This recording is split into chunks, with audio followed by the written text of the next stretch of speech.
Hey guys, good morning. Welcome to another episode of Motorcyclist MC Commute. You guys know the deal. This morning we're going to be driving to the motorcyclist office in Southern California in Vanderhall Motorworks 2020 Venice GT. So let's put the helmet on and go for a drive. Well guys, here she is, Vanderhall Motorworks 2020 Venice GT. This is a three-wheel equipped reverse trike, also known as an autocycle. It's designed for someone who wants that wind in your hair open feeling of a motorcycle, but be able to sit in a traditional seat with a steering wheel and have some of the automobile type capacity. 2020 Vanderhall's completely redesigned this machine's 93% brand new compared to its predecessor, the 2019 model.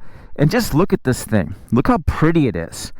Look at that front end with that grille and the inset LED headlights, the wide track with the 18-inch front wheels, the super low hood and that windscreen, the U-shaped bars that give some form of protection in case of an accident.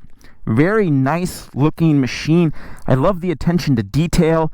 The wheels, the chrome on the bump shifter, the mirrors, everything. This is a very bespoke looking machine. And for $34,000, you get a lot. But enough talking about it. Let's hop in and see what it's like to ride.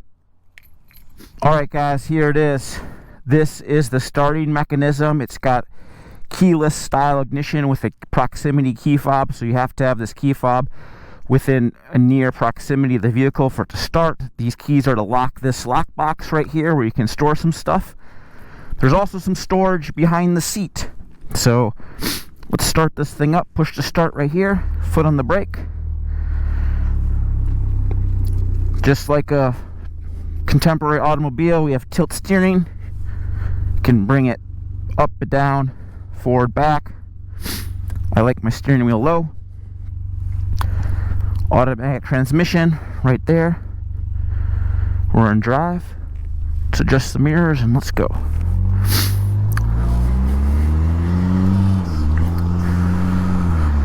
So right away, sitting in the Vanderhall, this is a very comfortable machine. It's a car after all. So a lot of comfort here. Vanderhall increased the distance in the cockpit in terms of its depth, or I'm sorry, not depth, actually yes, depth right here, 4 inches. So if you're a taller guy, I'm 6 foot tall, you're gonna have a lot more room inside the cockpit. The seat is adjustable, so it can go forward and backward. Both seats are.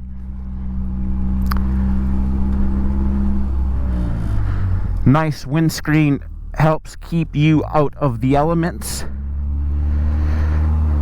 Right now we are wearing a DOT approved motorcycle helmet, and in the state of California, to legally operate this vehicle, you do have to wear a helmet.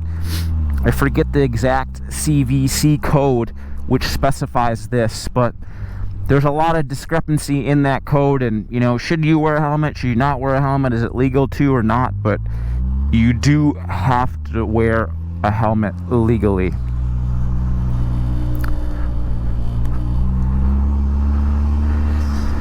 This wood grain wrapped steering wheel it looks really neat. Almost looks like a steering wheel you'd see in a boat, an old boat. This thing definitely has some beans.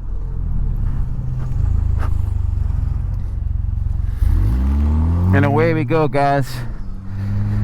This Vanderhall Motorworks Venice GT is powered by a General Motors sourced 1.5 liter liquid cooled inline-four with forced air induction in the form of a turbocharger. So this is GM's latest and greatest 4-cylinder engine.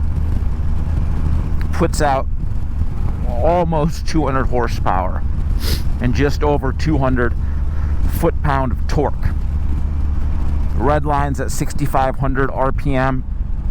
and it goes from 0 to 60 in 4.5 seconds. This is a quick car. Pushes 1,465 pounds with a full tank of fuel, 8.5 gallon fuel tank in this thing, and it goes good. The thing I like about this engine the most is just how it makes most of its power just down low. You don't have to rev this thing up very high to get it to go. You can feel the boost coming in right now at 2,000 RPM. The GT specification Vanderhall adds this cool boost gauge and this analog style shift gear display. God, these guys are just driving too slow, man. This is crazy. We gotta go.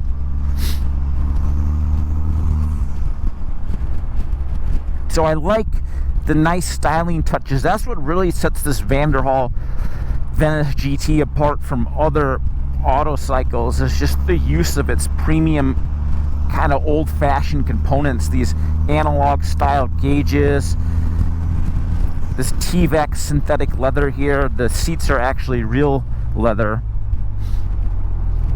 This nice finish on the steering wheel, the gas cap, mirrors. Talked about the bump shifter. You can actually put this in manual mode, and now this bump shifter functions as a sequential manual transmission. So you can go from first to sixth gear. First is obviously down this way, upshift in the second, upshift in the third. The transmission is also a GM 6-speed automatic with a torque converter. It puts power down directly to the front wheels. There's no traditional final drive. It's just CV final drive to the front wheels, which we'll talk about in a minute once we get going again.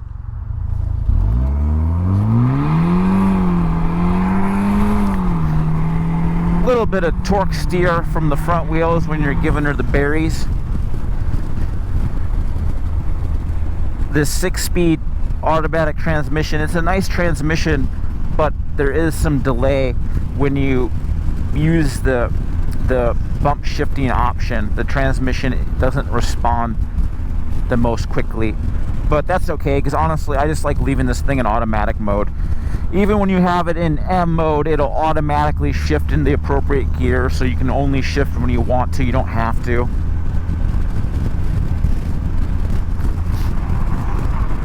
And the thing I like about this car a lot is just how you don't have to be going fast to think you're going fast. It's a very intimate driving experience.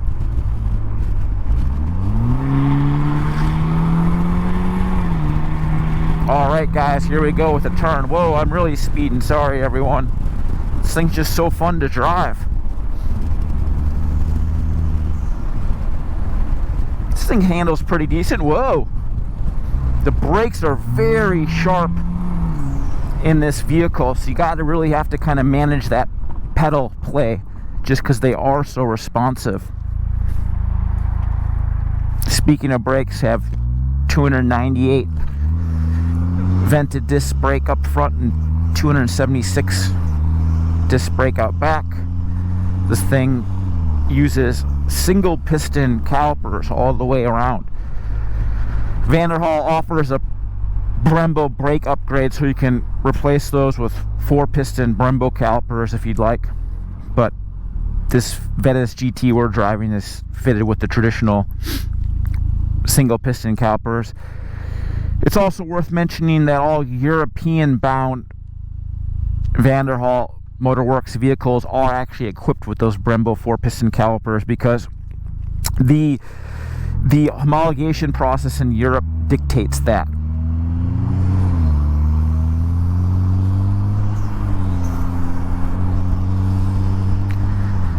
This Venice GT has a wheelbase of just over 100 inches. It's a very long vehicle, and that length helps give it good ride quality on these bumpy surfaces.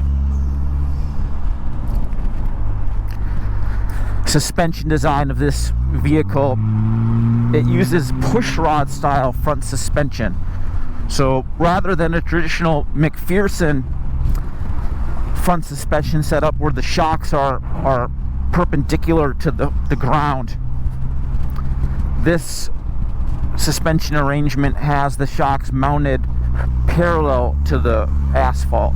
So a control arm moves the suspension, and then there is a mechanism that transfers that force into the shock that's mounted perpendicularly, or I'm sorry, parallel to the asphalt. And what that does is it allows the suspension to be compact in terms of depth. That's how it has this low hood line. So that suspension setup is a similar configuration as what Formula One cars use.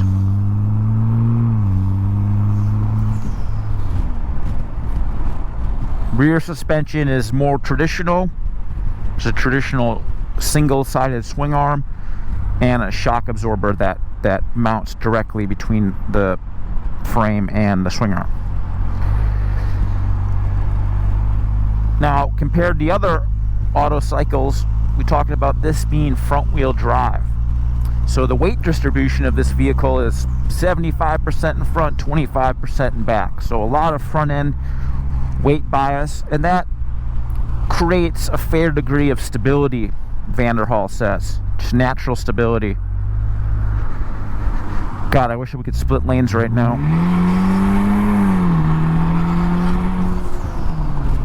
Love the sound of that 3-inch slash cut pipes.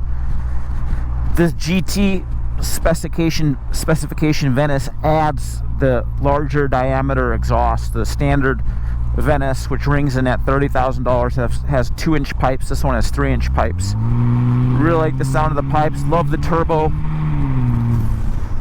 pop off, the noise it makes. When you're operating this vehicle, you feel like it's almost like a nostalgic throwback. You feel like you're in the 1950s, just driving something old. It's a very intimate driving experience.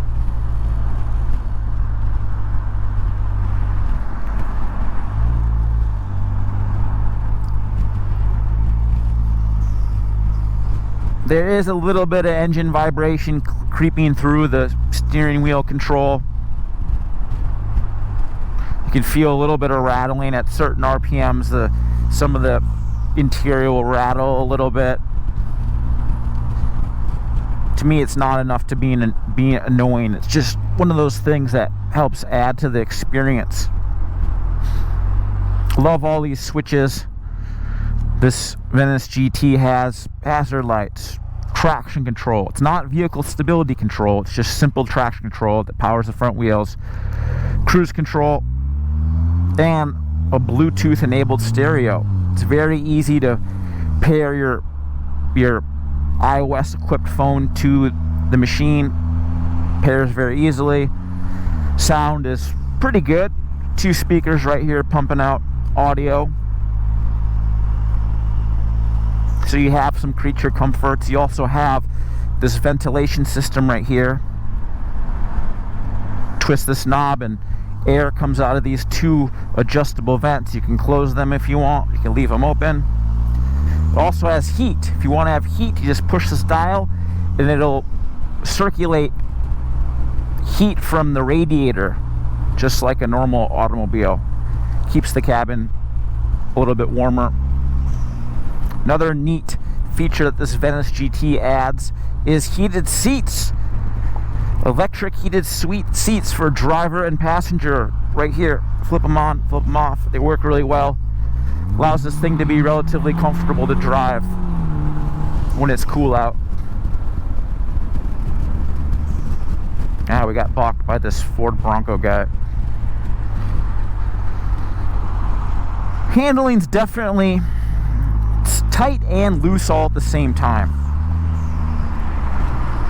I wouldn't say this vehicle handles anywhere nearly as well as a modern sports car, but at the same time, it doesn't handle poorly and it's very fun to drive.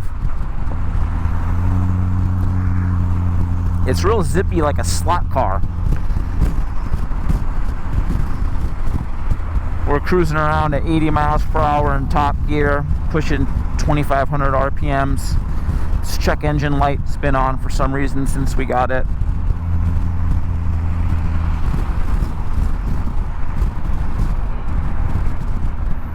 Vanderhall says these machines don't require a lot of maintenance. The 4-cylinder engine's actually in front of us under that clamshell shaped hood. There's no traditional hood mechanism, which Vanderhall says was done by design, so it just alleviates weight and complexity from the vehicle. There's 4 fasteners. You remove those fasteners and you can pop this engine cover open to service the engine, to do oil changes. Besides oil changes and lubing the front suspension every once in a while, that's really the only maintenance that this vehicle has. Vanderhall acknowledges that these vehicles are probably going to sit a while in their owner's garage, because while this machine has more comfort than a traditional motorcycle, you're not going to use it in lieu of a car. This is more of a fun recreational type vehicle. So they added a battery charger plug, so you can just trickle charge your battery in this machine, so it's always ready to go when you want to go for a rip.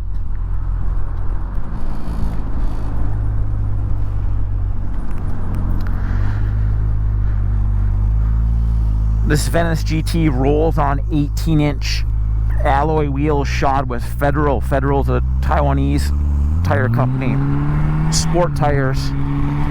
The tires are rather soft, so they're gonna wear out. Oh my god, we're going so fast. This thing really zips around so nicely, you forget how fast you're going. Vanderhall claims a top speed of 138 miles per hour. Not sure we'd really want to verify that speed, but just cruising around at 90 to 100, it's fast and fun enough. God, really like these brakes. They're very responsive.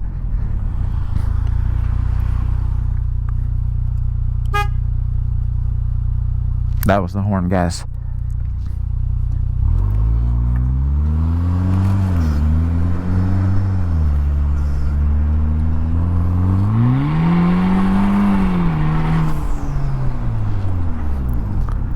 Fun little slot car to operate. Got the front wheels to chirp a little bit. Now we're giving her full beans. Not the fastest thing on the road, but not the slowest either.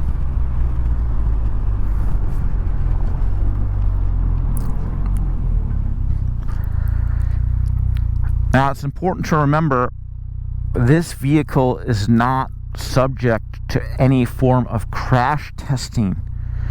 Vanderhall says that this vehicle actually does have front and rear crumple zones, but it hasn't been subject to federal testing. Same thing with the U-shaped pseudo roll bars. Even though those things look like roll bars, they haven't been tested, so they can't technically say they are roll bars. So when you're driving this vehicle, you have to remember that this does not have the safety standards of that Corolla, that Prius, that X3. So you have to drive these things carefully. So just keep that note in mind. But at the same time, not having that crash testing system in place allows this vehicle to be relatively affordable. $34,000 for this Venice GT. The base Venice is right at $30,000. You can purchase these things at the Vanderhall Motorworks dealership. Go online, do a query. We're in Southern California, and the nearest Vanderhall Motorworks dealer is in Redondo Beach, which is about 30-40 miles north of us. These machines come with a 2-year warranty and 2-year roadside assistance. So if anything goes wrong, someone will come and swoop you up, get you to where you need to be.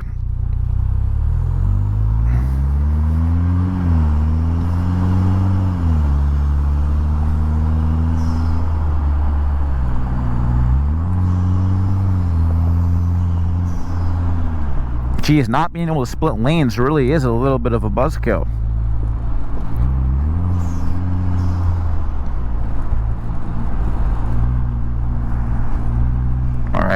out in front, thank God.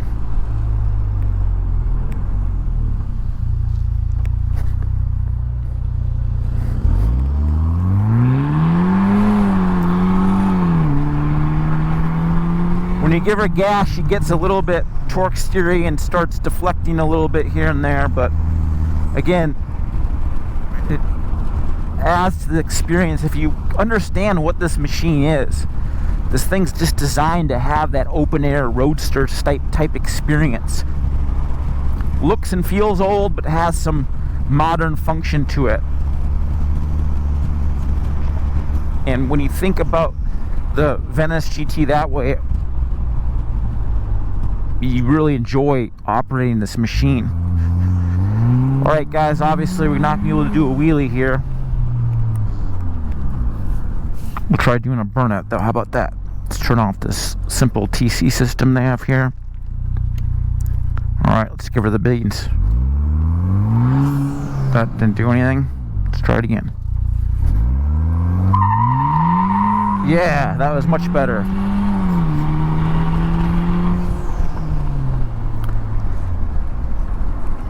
Let's try backing her in here.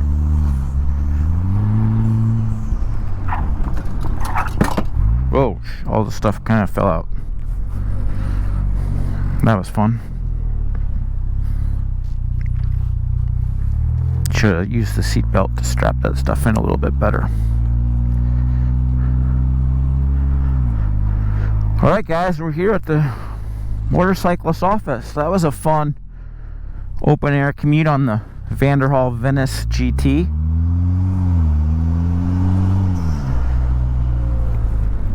Felt like I was riding / driving old, yet it's new.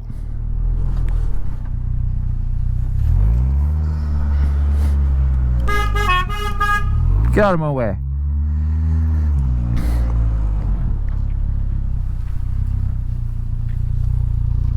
Alright guys, we're here. Alright guys, here it is, Vanderhall Motorworks 2020 Venice GT.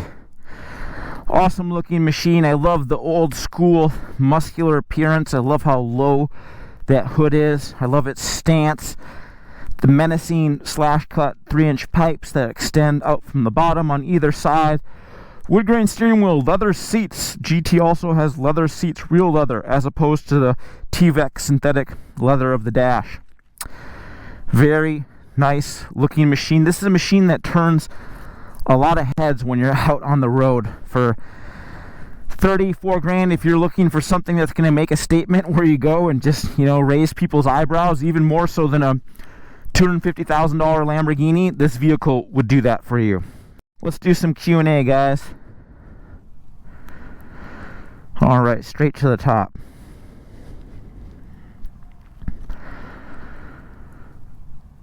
MC Commute doing cars now. This isn't technically a car, it's a reverse trike, 2 wheels in the front, 1 wheel in the back, autocycle. Rather buy a car at that price. Make a good point, $34,000, you can definitely buy a nice car, absolutely, but the nice car is not going to have the same open air, roadster, low feeling experience. This is more of a recreational type vehicle, so if you're comparing it to a car, they're not really the same. Where does the motorcycle part come in? This is just a 3-wheeled car. Well, that's a great question. The motorcycle component comes in because you have that wind in your hair feeling. You feel the transmission going through the gearbox. You feel the engine revving. Yes, it's definitely very automotive in the way you steer it, but at the same time, there is a degree of motorcycle in there. And these machines are a great alternative for someone who has maybe doesn't have the ability to balance, has some physical limitation that necessitates them to be sitting in a bucket seat and using a steering wheel with an automatic transmission. For those type of people, I think this is really good. So can you back it in? You actually can back it in when the tires are cold. I did this. When the tires are cold and you slam on the brakes, the thing will actually get a little bit sideways and crazy. So you actually can do that. Can you do a stoppie? No, you can't do a stoppie. What's the fuel efficiency in the city? Fuel efficiency on this thing, we measured right around 30 miles to a gallon. It's got an 8.5 gallon capacity fuel tank, so that's where it is. If you drive more mellow, you're gonna get better gas mileage. If you drive really lead-footed, you're gonna get worse gas mileage, but not terrible. Why get this over a slingshot? This is a great question. Personally, I would get this over a slingshot because the fit and finish is superior. The attention to detail is superior.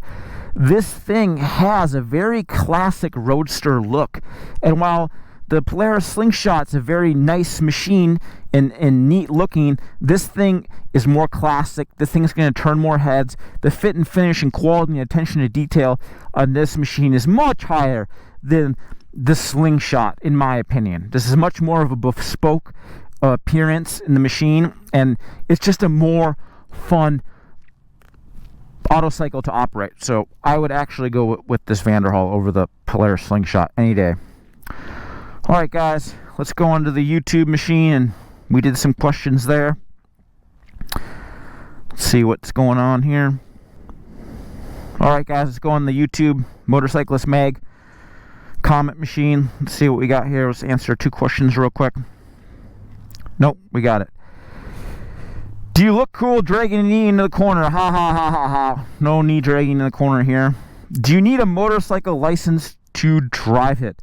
This is a great question. Here in the state of California, you do not need a motorcycle endorsement. Alright guys, let's check out some questions on the YouTube machine. Does it wheelie? Absolutely not. No, it doesn't. Very funny. What's it like at lane splitting? You can't lane split this thing. It's too wide. No lane splitting allowed. Who's the customer that would choose this over a Can-Am Spyder or a Slingshot? Does this vehicle handle more car-like than the other two mentioned? Someone who's looking to buy this, we already addressed that question in the last YouTube question. If you're looking for a more bespoke machine that has more attention to detail and just has that old school look, reminiscent of an old speedboat or old ski boat, old car, you're going to want this. If you want something that's more modern, more transformery, looking more edgy, the Slingshot would probably be better for you. Alright guys, that's enough Q&A for today. Would I spend my $34,000 on this Venice GT?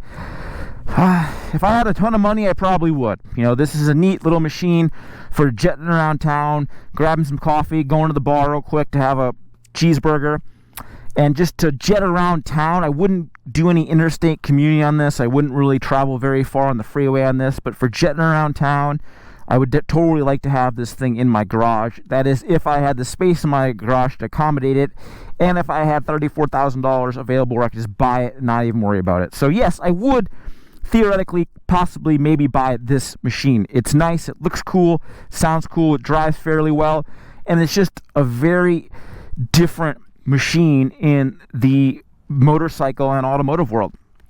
Alright guys, that's a wrap from today's MC Commute. Make sure to like, subscribe, and we'll see you guys next time. Thank you for watching.